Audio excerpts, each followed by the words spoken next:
This episode is brought to you by Shopify. Forget the frustration of picking commerce platforms when you switch your business to Shopify, the global commerce platform that supercharges your selling wherever you sell. With Shopify, you'll harness the same intuitive features, trusted apps, and powerful analytics used by the world's leading brands. Sign up today for your $1 per month trial period at shopify.com/tech, all lowercase. That's shopify.com/tech. From the opinion pages of the Wall Street Journal, this is Free Expression with Gerry Baker. Hello and welcome to Free Expression from the Wall Street Journal editorial page. I'm Gerry Baker, editor-at-large of the Journal. If you're not already a subscriber to Free Expression, please do sign up at Apple, Spotify, or wherever you do your listening. This week, is modern technology destroying the lives of a generation of children? In not much more than 15 years, the smartphone has transformed our world. An ever-connected planet has shrunk distance, made complex tasks simple, and opened up a universe of information and entertainment. For most of us, our phones have become the essential tools of our modern existence. But the damage done by the combination of the ubiquitous phone and mass social media is also becoming clearer, especially for young people, for whom it has dramatically changed social behavior at a critical stage in their formation. Studies, and some of us would say well-worn parental experience, have shown that many teenagers and even younger children spend hours a day on their phones, scrolling endlessly through images and stories, propelled their way through algorithms specifically designed by tech companies to maximize engagement. Claims about the effect on the mental health of young people of all this activity are compelling. In the last decade, there's been a startling increase in the number of teens, especially girls, reporting feelings of loneliness and social alienation, as well as record numbers of diagnoses of depression, anxiety, and other mental illnesses among adolescents in particular. My guest this week has studied all these trends in detail and argues in a new book that it's time to do something radical to save our young people from the ruin this modern technology seems to be doing to their lives. Jonathan Haidt is professor of psychology at New York University and one of our most prominent students of and commentators on the various pathologies of 21st century Western society. In a series of books over the last 10, 15 years, he's tracked how social conditions, practices, and ideas have transformed our modern behavior, not always for the better. In his 2018 work, The Coddling of the American Mind, co-authored with Greg Lukianoff, he documented how student demands to be protected from supposedly harmful speech and so-called microaggressions, as well as many other things, were creating a culture of intolerance on university campuses.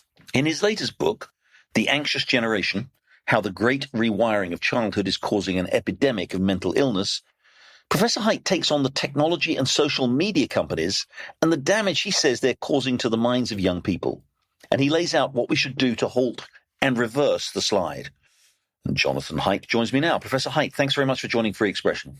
Oh, my pleasure. I love the Wall Street Journal. I'm very happy to be here. Thank you. So obviously, we're talking about your book on the damage that social media and smartphones have done to the minds of young people. We're all familiar with the ubiquity of cell phones, smartphones. We're familiar, those of us who are parents, I have 5 daughters who've very much grown up through the smartphone era, familiar with the spectacle of them and their sort of near addiction to smartphone and social media. And we're also familiar with the data of the last few years that have shown these horrifying increases in reported mental illness among younger people, particularly among girls. And I want to get into that. But you write in your book about this nexus, if you like. What makes you so confident that this relationship between social media use and this dramatic increase in incidence of mental health problems, what makes you so certain that that is a causal connection, that it is actually social media that's creating these problems? So when I really got into this research in 2019, after I published The Coddling of the American Mind with Greg Lukianoff, we suggested that maybe social media had something to do with this, but we weren't sure. And then some other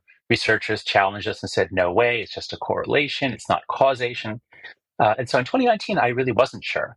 And that's why I embarked on cataloging all of the studies I could find, not just correlational studies, but experimental studies. And now there are about 25 experimental studies. And in the sciences, we know not to rely on correlational studies, but when you have a lot of experiments showing causal effect and basically none showing the reverse, showing benefits, you start believing in causality. That's the first step. The second is that in digging into all the international data, because it's not just us, it's all the English-speaking countries, it's the Nordic countries, it's a lot of countries, the same thing happened at the same time in the same way. Now, if the null hypothesis were true, that's what the skeptics believe, that it's just a spurious correlation, that, moving your entire life onto a phone and not being outside and not being with friends, that doesn't cause any problems. It's just a coincidence that that happened at the same time. Well, if the null hypothesis were true and there was no causality, well, then the effects would be scattered all around. Some countries it would be up, some countries it would be down. Sometimes it'd be the boys who are more affected, sometimes the girls. And that's not what we see. What we see wherever we look is that it starts in the early 2010s. It hits the girls harder. It hits the young girls hardest. Now, that's not chance. There is no way that this happens in all these countries in the same way, just by chance. So as I've gone on in this and found that the evidence just lines up and lines up and lines up, and the skeptics have yet to come up with an alternate explanation. They can't even offer one. So there is no other theory on the table for why this happened internationally in the early 2010s. Do you have one? Have you heard one? Well, I was going to put this to you, and again, I know you've been asked this many times and you rebut it, but obviously one of the arguments, there's an alternative hypothesis, is that young people particularly have been bombarded with information in the last 10 years or so about how terrible things are. Climate change is destroying the planet. They may not live or not to have children because the planet is not going to be inhabitable, or they're contributing in some way to its destruction. We lived through a pandemic for more than a year where we were all told everybody was going to die if we didn't stay inside and put on masks. In much of the West, we've lived through a crisis of confidence in the last few years about our heritage, and we've been told that all the things we took for granted about we were great countries and we were great civilizations have all been kicked aside, and we've been told, no, actually, we're terrible people and we've been the perpetrators of terrible crimes to everybody in the world. And there is just this kind of avalanche of information coming from the media which tells people you live in a terrible world. Why wouldn't that be a factor in making young people very depressed about themselves? Well, so Greta Thunberg becomes an international sensation around 2017, 2018, and then we get COVID and we have the age of rising authoritarianism. We have all that. So if everything was fine until 2018 and then the numbers started going up, I would say, that's a plausible theory. Let's look into it. That's the first problem. It doesn't fit the timing, because it's not as though everything was great in President Obama's first term when we had the financial collapse and mental health was fine. And then all of a sudden, as the economy is recovering in his second term, everything is so terrible and everything collapses. So the timing just makes no sense at all in the USA. It also just doesn't make sense. I don't think kids in New Zealand and Iceland were suffering through as much of some of that, in the last few years as kids in America and Britain. And a third reason is that whatever is happening, it's hitting preteen girls the hardest. Now, I don't think that they're the ones who are most reading the newspaper. I don't think they're the ones who are most worried about rising debt and all kinds of other things. So you list all these terrible things that are happening, and I would say, yes, I agree that lots of terrible things are happening in recent years. I'm very pessimistic about the effects of recent years. Why did they happen? Some of them happened precisely because we connected everybody on these platforms that do not give an honest representation of what's going on, but give a distorting mirror that is full of outrage and disaster. And who's consuming most of it? Preteen girls. Well, girls in particular are spending the most time on TikTok and Instagram. So I think that gets the time, your theory that, of course, they're depressed, that gets both the timing wrong and the causality backwards. I take the point, and I don't want to push back too hard, because A, you've got the data, and B, I'm sure you're right. In any case, it fits completely with all sort of evidence and anecdotal experience I have. But I suppose there is another argument, which is that, again, and this applies particularly to the US and maybe Anglophone countries, or what we used to call the West in a sense, which is there's been this atomization of society. It's been going on for a long time. Long before smartphones, we had, Bowling Alone and Kaplan and all those works that were done that we've been seeing, I think, over the last 25, 30 years, really since the end of the last century, and a lot longer than that. But maybe there is a larger societal disintegration going on that is certainly contributing to this, and perhaps technology is making it worse. Did you buy that? I do. That's actually a major part of the story. We tell a little bit in the book, and we found out more since we finished the manuscript of the book. When I say we, I include Zach Rausch, my research partner in this. So here's the story. Since the 19th century, sociologists have been writing about the effects of modernity. It weakens religion, it weakens family ties, it gives you more freedom, more individuality. And so this is a long process in Western history. And which were the happiest countries in the late 20th century and early 21st? It's the Nordic countries, always top the list, followed by the Anglo countries. The US and UK are usually around like 15, 16, but Canada, Australia, New Zealand are up there with Scandinavia. So these are the countries that have a lot of individualism. These are Protestant countries, a lot of freedom. And who's happiest within them? The young people. This is the universal U-shaped curve of happiness. Around the world, it's been well known. The happiest people are people in their late teens and 20s, and also people in their 50s, 60s, and 70s. Those are the happiest people until 2012. What happens in the early 2010s is the mental health and happiness of the young people in these countries, in the Nordics and Anglos, plummets. The older people are not affected. So if the world was getting so terrible, you'd think it might affect everybody, but it only affects the young people. And so what I believe is happening when we look at the fact that the people who are most affected within the US, at least, are secular people, people from secular families, not religious families, and liberals, not conservatives, not as much conservatives. You put this all together, what it means is that before 2012, societies and families with a lot of freedom, their kids were pretty happy. But then the smartphone comes in, rearranges life, pulls kids in, and it's the secular liberal kids in Anglo and Nordic nations totally free. They're the ones who are washed out to sea instantly. I mean, within a couple of years, they start saying, my life has no purpose. Sometimes I think I'm no good at all. Whereas the kids who are more rooted don't get washed out to sea. They're a little worse off, but not as bad. So yes, my story actually in the book, we present it as two big factors, the loss of the play-based childhood and the arrival of the phone-based childhood. But I think we should add a third factor, which is that all of this has devastating effects in the freest countries where the kids are not rooted and anchored and constrained. All right, so again, I absolutely accept the premise of the book and the analysis, but tell us, if you would, how these deleterious effects on young minds caused by this social media smartphone combination, tell us how they work. You identify, I think, 4 particular sort of ways in which this sort of pathology works. Tell us a bit about that, how this works and what it does to young minds. So there are 4 foundational harms. Even before we get to the separate effects on boys and girls, there are 4 foundational harms that are hitting everybody. And the background to this is the opportunity cost of a phone-based life. That is, once kids trade their flip phones in. So in 2010, they almost all have a flip phone, a basic phone, no internet browser. You can text, but it's hard to text. And by 2015, they all have a smartphone, and they're spending a huge amount of time on it.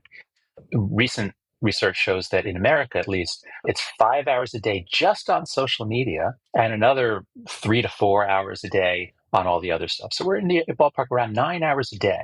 So if you're now spending 9 hours a day on this thing, which is solitary, you're usually sitting, you're swiping, you're looking, 9 hours a day, that pushes out everything else. I mean, there really isn't time for anything else in your day since you still have school. So what gets pushed out? The 2 big ones that are kind of just obvious. One is sleep. Sleep gets pushed out. Kids who are heavy users sleep less. And that has all kinds of pervasive effects on physical and mental health. And then physical health feeds back to affect mental health. So that one is, I think, not very controversial. The larger one, the bigger one, really the central one, is what gets pushed out is time with other human beings. And this plummets, this absolutely plummets. Young people used to spend more time with their friends than their parents did. Obviously, kids aren't married, don't have jobs, they hang out with their friends. And in America, it used to be more than 2 hours a day of time with their friends outside of school. Once they make the transition, once we go through the great rewiring, 2010 to 2015, they're now spending closer to 1 hour. So it's been cut by more than 50%. By the time we get to COVID, they're almost all the way socially distanced before COVID lockdowns. So this is completely devastating. To stop seeing your friends playing around, joking, smiling, touching, hugging, wrestling, flirting, all that stuff, when you route that all through the phones, instantly, boys and girls start saying they feel lonely and anxious. And that's just 2. We've still got a lot more to go. 3 is cognitive fragmentation. So even in those countries that are not seeing more depression, like in Eastern Europe, all over the world, people complain our kids are always on their phones. They're always on their phones. They never seem to pay attention. They can't focus. So that doesn't show up in the depression stats, but we're shattering the attention of kids all over the world. It's hard enough for us adults, getting interrupted constantly. We go down rabbit holes. And we adults, we have a developed prefrontal cortex. We went through puberty in the before time, whereas kids who are going through puberty, and this is really the key, puberty, the millennials who were born 1981 to 1995, they're fine because they went through puberty on flip phones, which are not destructive. The difference between them and Gen Z is that Gen Z went through puberty on smartphones and social media, which fragments, shatters, scatters. So they don't really know what it is to pay attention to something for a long time. Oh, and then the final foundational harm is addiction. Most kids are not addicted, but many are. And across many data sets and devices, if we look at Social media is especially a problem for girls, and video games and pornography are especially problems for boys. The estimates come out between 5 and 15% of them develop problematic use. It's a debate whether to call that addiction, but it is compulsive behavior that they try to stop and can't, that interferes with their functioning in other life domains. Can you imagine a consumer product that did that? If there was some toy that interfered with the life and development of about 10% of the kids who use it, I mean, it's inconceivable we would leave that on the market. But we don't even bother age gating pornography. You have some very striking data in the book and lots of charts showing this extraordinary spike in problems with mental health, particularly in the last 5 or 6 years, I think it's the most striking increase. And the measurements of that. Just give us some of the basic data on that, how much of this mental health problem is for young people. So for the boys, their rates of anxiety, depression, and suicide are all up a lot. Between 50 to 100%, depending on how you count it. Boys have higher suicide rates than girls do. So this is very, very serious. When we look at percentage increase, how much of a change has there been since the early 2010s? What we find is that the girls usually have a larger percent increase, not always. They usually have a larger percent increase that the younger girls, 10 to 14, usually have by far the largest, sometimes a tripling. Their rates of self-harm have tripled, which is one of the largest effects in the data set. So the increases are extremely large. We're not talking like 10, 20%. We're never talking 10 or 20% increase. We're almost always talking 50 to 150% increases.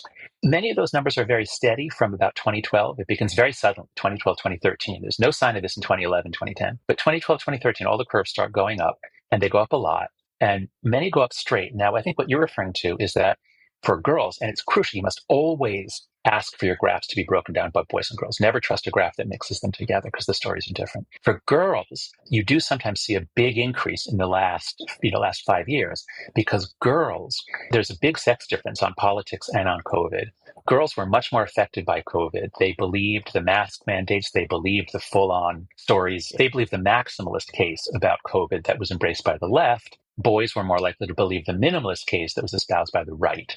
And we know from recent data in the FT and the Economist publicizing stories, since the Great Rewiring, since everyone got on social media, boys have moved a little bit to the right and girls have moved very far to the left. So I think that's why COVID really affected girls a lot more. Their mental health really deteriorates.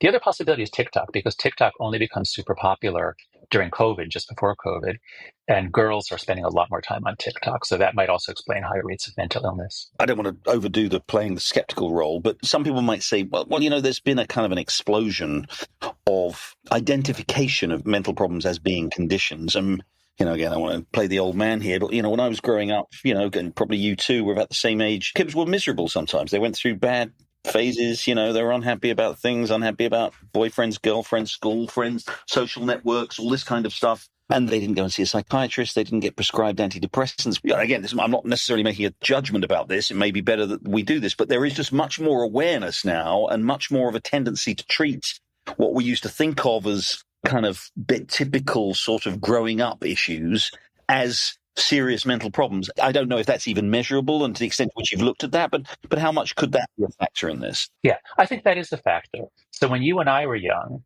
it was shameful to let anyone know that you were seeing a therapist. That would be very embarrassing. It would be a problem for a politician. Oh, he must be mentally unstable. So there was enormous stigma to mental illness throughout our lives, really until the 1990s in America. The move really gets going to destigmatize it. And I think by the early 2010s, before the social media age, I think the stigma is largely gone. So that's all to the good. And getting mental health treatment to people who need it is wonderful. But social media has this weird property that it creates communities defined by interests. And actually, we should point out Tumblr. I'm always talking about Instagram and TikTok are the ones that are doing the most damage. But Tumblr early on, I think, really caused a lot of this because it allowed people to get together, not based on who you know, which is what Facebook did, but based on what you're interested in. And so there'd be all kinds of special interest groups on, rock bands and sports teams and depression and eating disorders. And within these communities, because you have rating systems that give some people and posts more prestige, more influence, well, the more extreme you are, the more extreme your symptoms, the more recognition you get. So we get in some corners of the internet, we get not the removal of stigma, which is great, but the arrival of valorization. That is, and this is mostly inhabited by girls. girls are seeing that the more extreme your eating disorder is, the cooler you are, the more people give you support, the more you get praise. This is terrible. This is a terrible thing to do to kids. Kids are incredibly sensitive to what's prestigious, copy the prestigious. I mean, we all are. But it's especially strong for adolescents who are, in a sense, entering into it. It's like they're landing on a new continent of life and they don't know how to be and they're looking for guidance. So part of my argument is that puberty is the most sensitive period in terms of brain development and the most sensitive period in terms of identity development. And these are historically times that kids were socialized by the adults in their community, not even by their parents, but by other adults and mentors in their community who helped them make the transition from childhood to adulthood. And now what we've done is we've completely abdicated that responsibility. We adults, we have really nothing to do with it. Even if we try, whatever we say is trivial compared to the thousands and thousands of cases presented to them by random weirdos on the internet selected by algorithms. So the idea that we could completely change childhood, what kids do with their day, reduce their sleep, reduce their exercise, expose them to all kinds of weirdos selected by algorithm, and the idea that this would have no effect on their development or their happiness, that to me is a really radical proposition, which I think really it would take a lot of evidence to convince me that this massive change had no effect. Well, we're going to take a break there, but when we come back, I'll have more with Professor Jonathan Haidt talking about his new book on the damage that social media is doing to young minds, but particularly looking at the solutions that he says are absolutely necessary in order to avoid further damage. Stay with us. It's time to actually understand what's going on in finance and the economy. Whether you're a seasoned investor or just getting started, WSJ's Take on the Week is here with straightforward analysis and insight. The average retail investor's portfolio is like half tech stocks. It's kind of become Wall Street's recession play. We'll look ahead to the main events on the business and economic calendar to let you know what matters most. Subscribe wherever you listen to podcasts. You're listening to Free Expression with Gerry Baker. Don't forget, you can listen to the latest episode anytime on your smart speaker. Just say, play the Opinion Free Expression podcast. Now, back to Gerry Baker.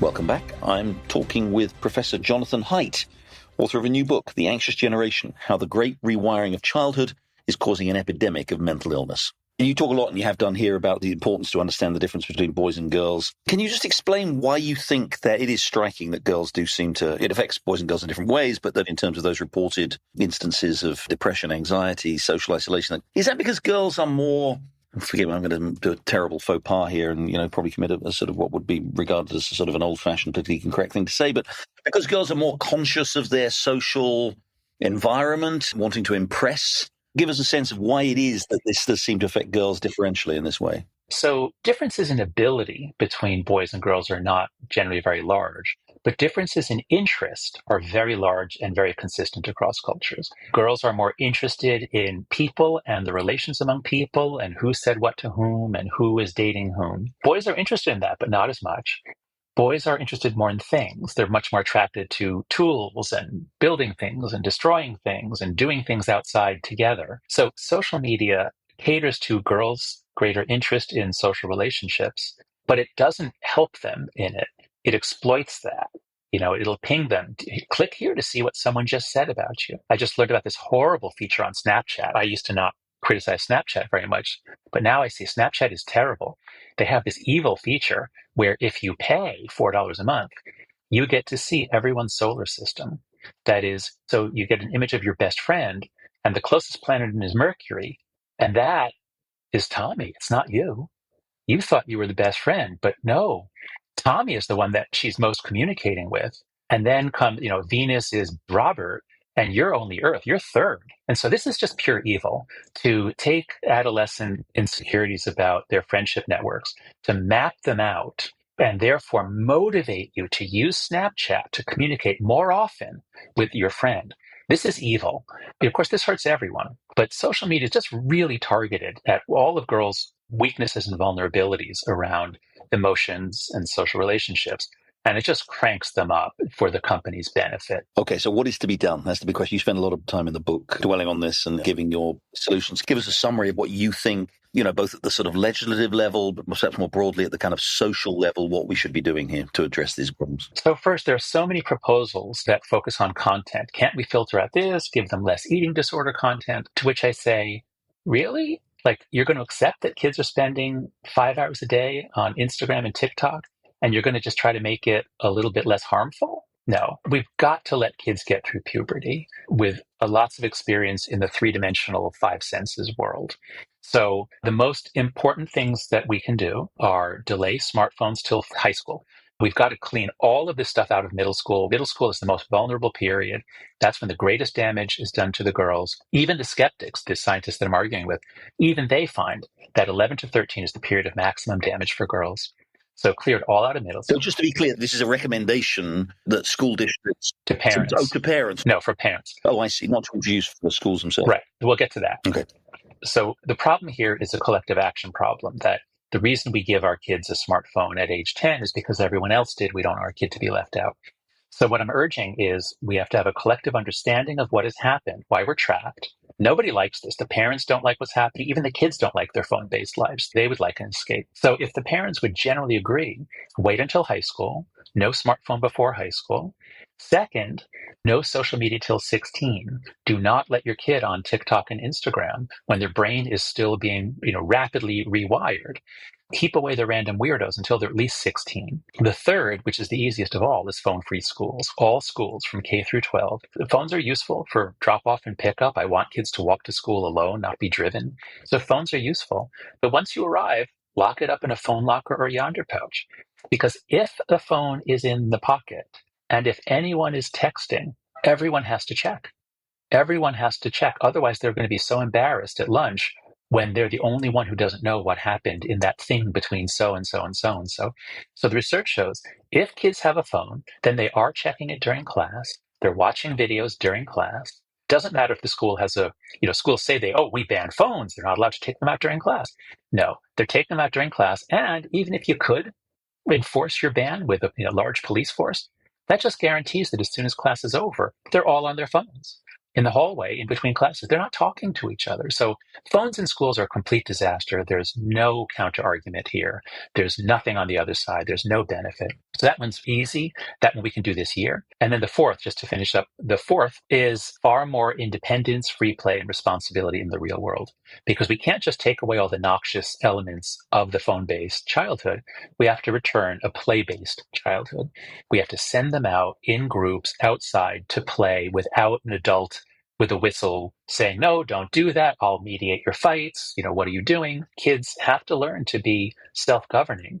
And this is the essential developmental process in a democracy so that we can have adults who have learned how to be self-governing.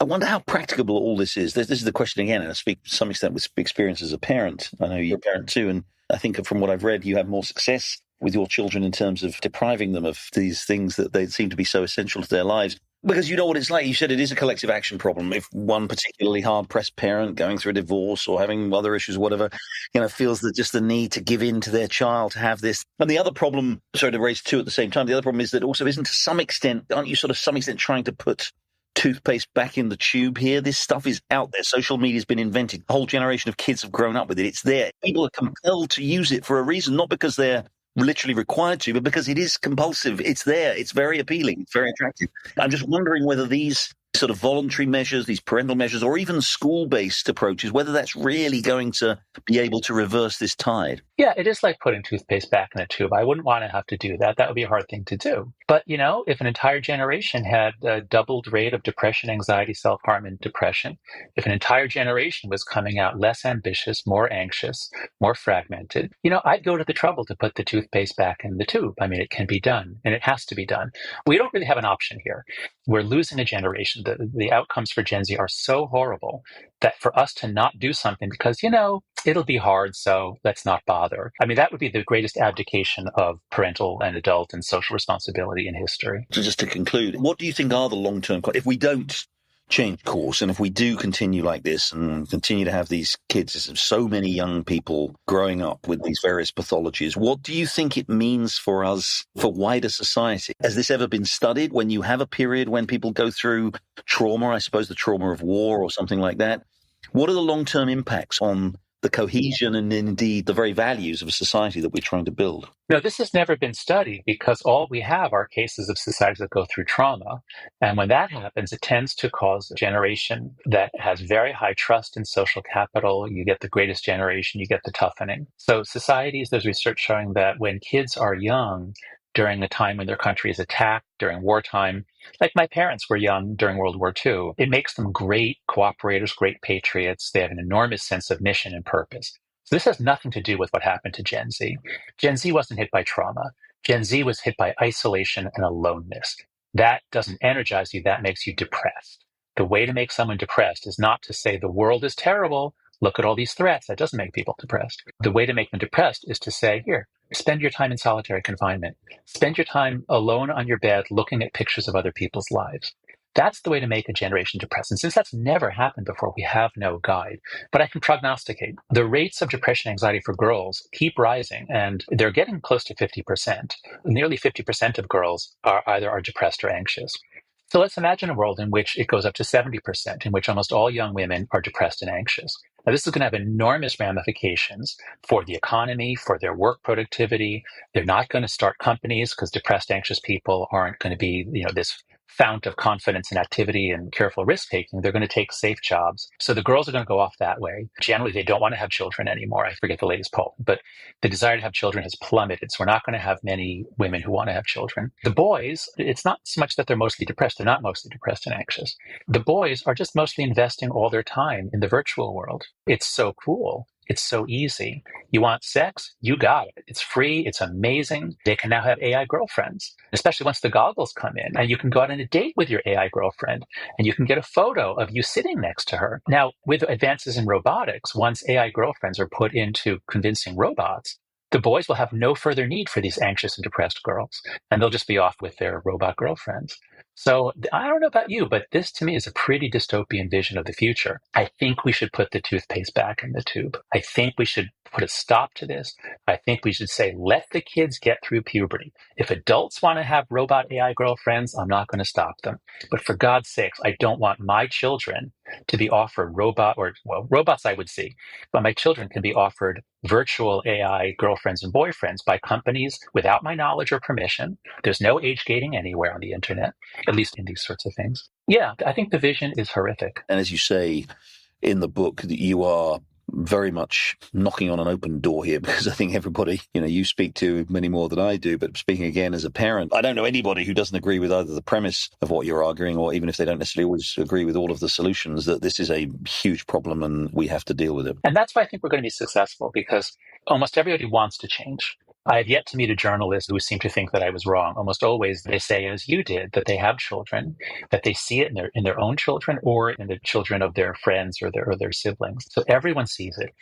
Past moral panics were full of stories about a kid who smoked something and then he axe murdered his parents. And maybe it happened, maybe it didn't. It was one thing and it's picked up by the tabloids. And then everyone says, oh, we have to ban this thing that they smoked. That's the anatomy of a classic moral panic. A couple of anecdotes that get played up and scare everybody. That's not what's happening here. What's happening here is everyone has seen it because it's in about half of families. When you have 40% of girls being depressed and anxious, that means pretty much, let's say half or more of all families have a Gen Z girl who is depressed and anxious. They have a Gen Z boy who can't seem to stop playing video games and isn't doing his schoolwork. So this is not a moral panic with a few trumped up extreme cases. This is a pervasive change. It happened in 2012 to kids born after 1995. It's very sudden. It's happening in many countries at the same time in the same way. Yeah, I think that this is one of the largest issues we could possibly attend to. And we have to be looking across countries to get better clues about what works and what's happening. The book is The Anxious Generation, How the Great Rewiring of Childhood is Causing an Epidemic of Mental Illness. It's getting a huge amount of attention. And Professor Jonathan Haidt, thanks very much indeed for joining and talking about it with us on Free Expression. Oh, my pleasure. What great fun to talk with you, Gerry. Thank you. Well, that's it for this week's episode. Thanks very much indeed for joining me on Free Expression. I'll be back next week with another episode. In the meantime, have a great week, and I look forward to next week.